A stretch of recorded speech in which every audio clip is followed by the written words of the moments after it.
Welcome to Portland, homies. There's been a lot of negative living going on as of late, and I can't help but try to put out positive energy, or vibes, or auras. I know y'all know what's going on if we're in Portland. See, growing up in the South, places like Portland seem so far and cold and wet. At times I really did believe Bigfoot existed out there in the forest, unexplored. But now that I'm older, wiser, and semi-smarter, I know it's just a bunch of Wesen running the towns and cities of Oregon. Grimm. Now for those of you who are fans, thank you. For everyone else who's joining this world of fairy tale come to life, I recommend watching the entire series. I know it's a long and tiresome journey, but it's worth it. Grimm is by far the best episodic show ever made. Truly before its time. Other shows come close to capturing the detailed nature of its world building, but Grimm has this amazing ensemble of characters that make the stories more believable with every new season. I'll be using Grimm Wiki for research purposes. You can literally track me and fact check me along the way. Alright? Thank you, Grimm Wiki. Nick Burkhart, a detective for the Portland PD, has great instincts and trivia-filled memories. Him and his partner, Hank Griffin, work in homicide in Portland and see some pretty gruesome murders. So this is our victim? That's what she used to look like. But someone comes into town and changes Nick's life forever. One night, Nick comes home to his girlfriend Juliet Silverton and finds his Aunt Marie also there. Aunt Marie was Nick's mother for much of his life after his parents were killed in a car accident 17 years ago. I couldn't. Why? Just listen to me. There are things you don't know. Things about your family. My family. You and my family. She has this mystery trailer that she brought to Nick's and is now asking him to keep it because she has cancer. Yeah, Aunt Marie is dying, and before she goes, she has to warn her nephew of the changes that he'll be going through. Oh yeah, from the top of the episode, Nick has been able to see things like clearly no one else can see. And when he sees another one this time, he knows he's not crazy. Because Aunt Marie could also see this thing, and she starts fighting it. Bro, the scene happened out of nowhere. I mean, I was expecting Hank and Nick to have the first fight scene together on the job. You know, they're cops. But Aunt Marie and Nick go ham. And this lady has cancer, y'all. I can't believe this. And honestly, neither can Nick.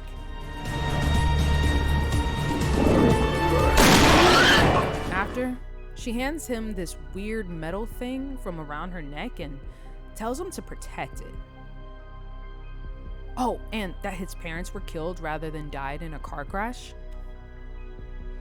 Your parents didn't die in a crash. They were killed. Thanks for that piece of trivia, Aunt Marie. He takes the metal thing and kinda questions her, but not really. It turns out it's a key. To what? Who knows? This lady has cancer. She's probably gonna die before it's ready. Remember you are. Trust your instincts. And nothing else.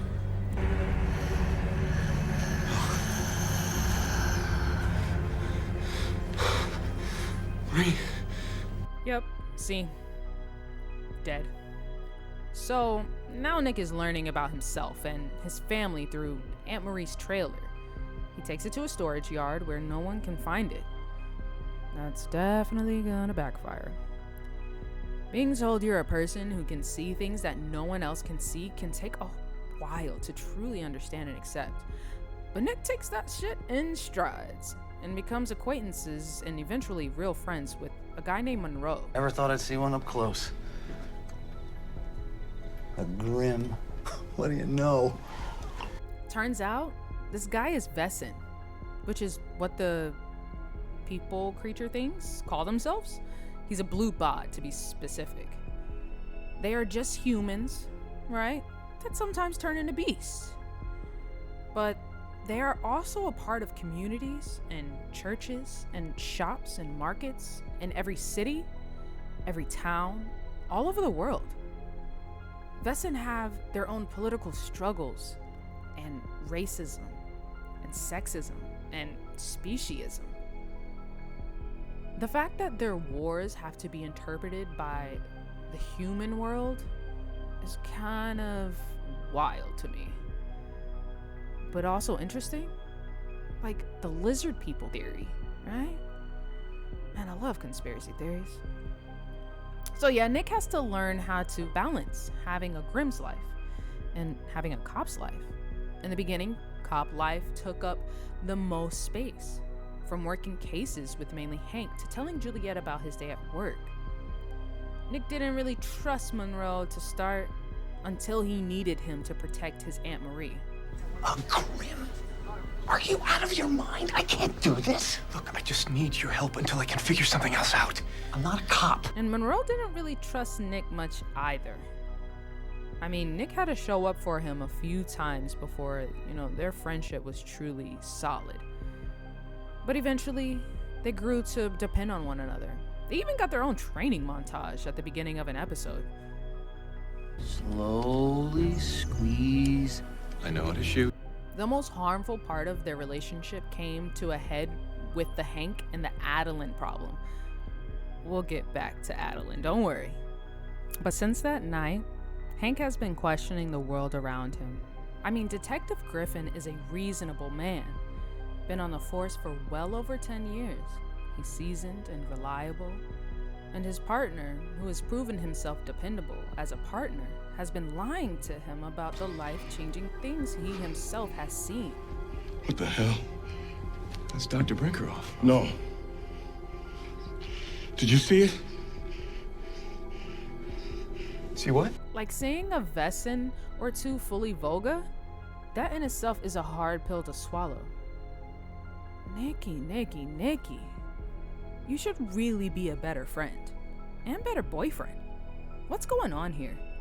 You missed your anniversary dinner for some Wesen fight to the death club? Really? You kissed 2 other women who were Wesen trying to kill you? You chose to eat dinner with Monroe, and not your wannabe fiance? Seriously, what's happening? Do you even like Juliet? I feel like he was thinking about breaking up with her around the time she got kidnapped by that Damien Fuhrer.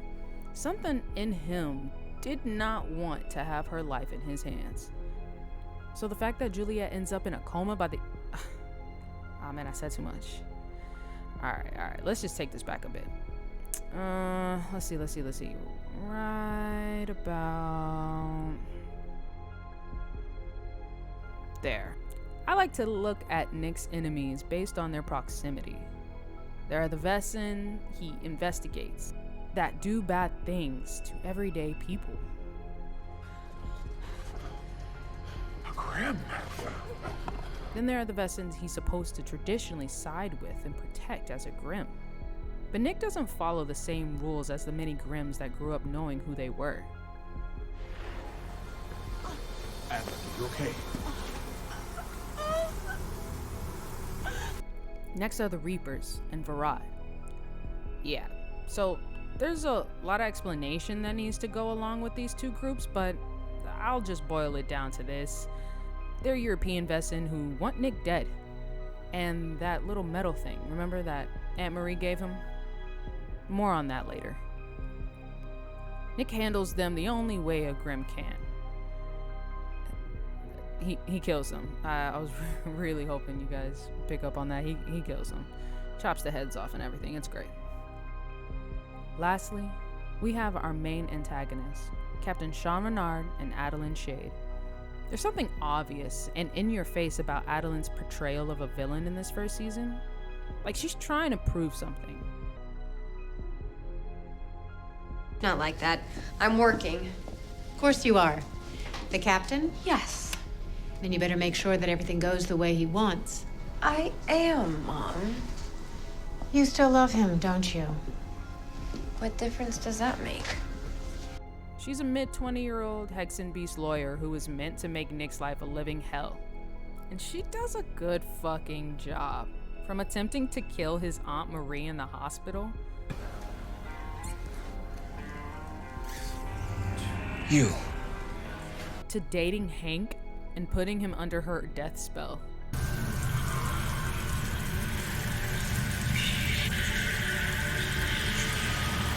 Adeline showed her strength and wittiness all throughout this first season. And the chemistry was just spot on for these two.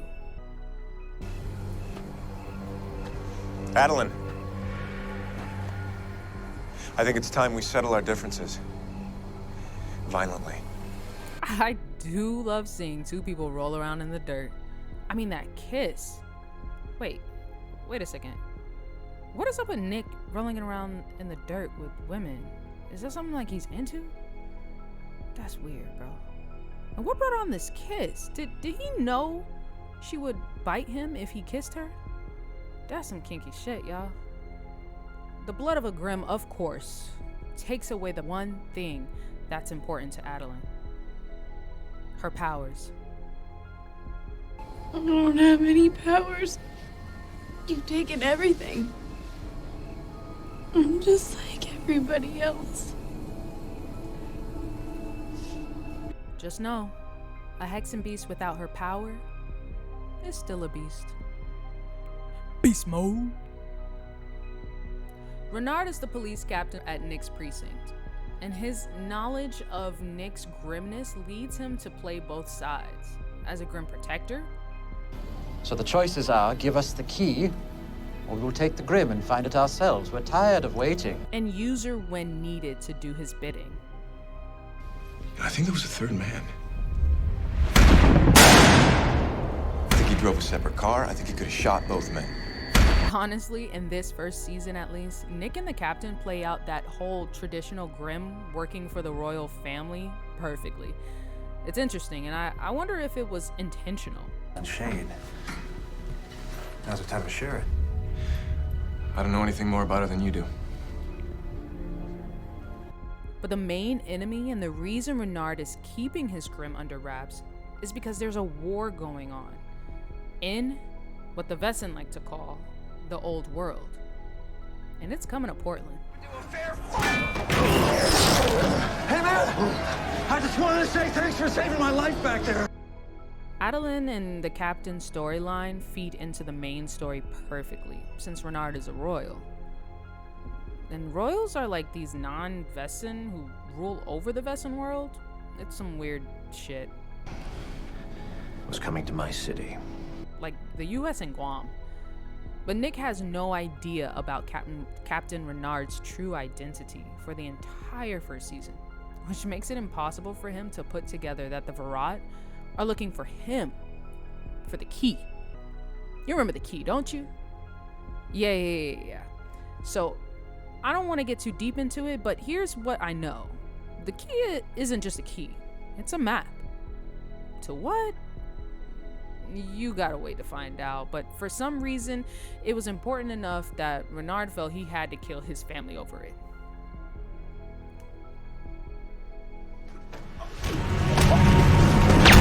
Yeah. His cousin. His first cousin.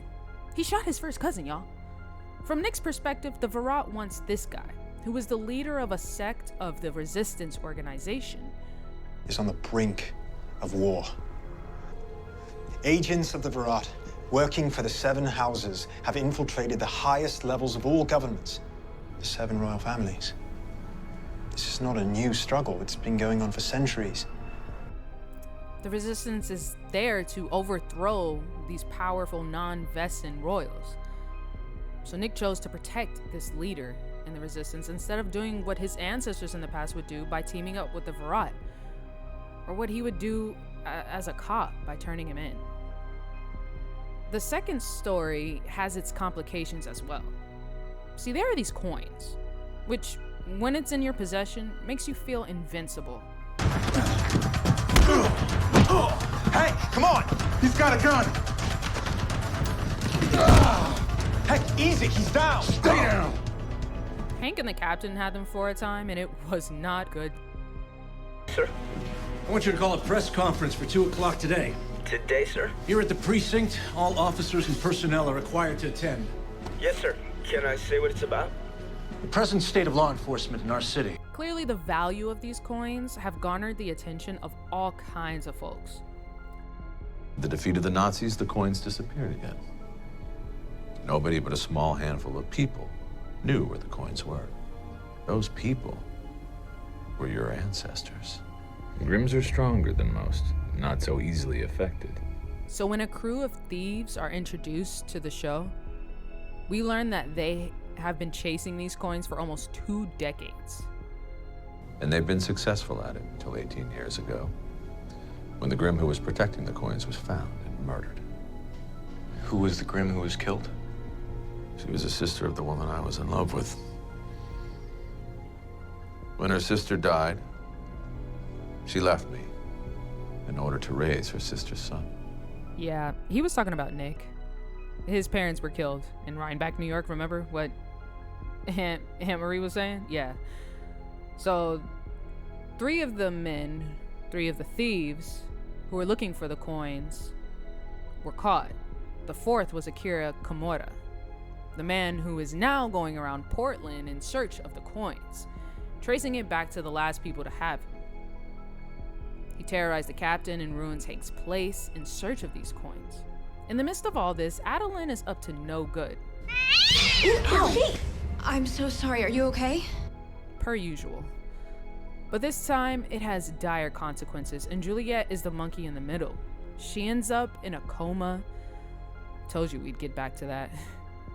Which Nick believes was caused by Adeline's cat. Logical? I think not. They're definitely having an affair, Juliet. What is it? She's a witch, okay? Unfortunately, Nick tells Juliet the truth about his Grimness way too late. It was attacked. You couldn't figure out what it was. That is what I'm talking about. I need professional help! With Juliet in the hospital, his boss and his partner's place getting trashed, and his spirits crushed that his girl called him crazy, Nick goes home. But waiting for him is a mess in Akira Kimura. A fight scene commences. You are the Grimm. You have the coins. Give them to me. But is interrupted by a woman in black. Hey, wait. That's the same woman from earlier at the captain's place. In Akira's hotel room. And that first murder scene. Who the hell is this lady? Nick. Nikki. Mom? Oh.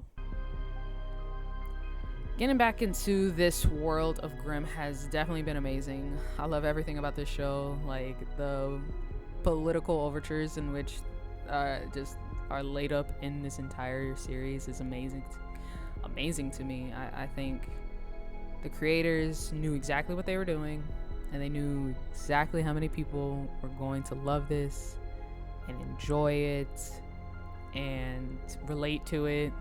And I cannot wait to do the rest of the series. Like, it's great. See y'all next time.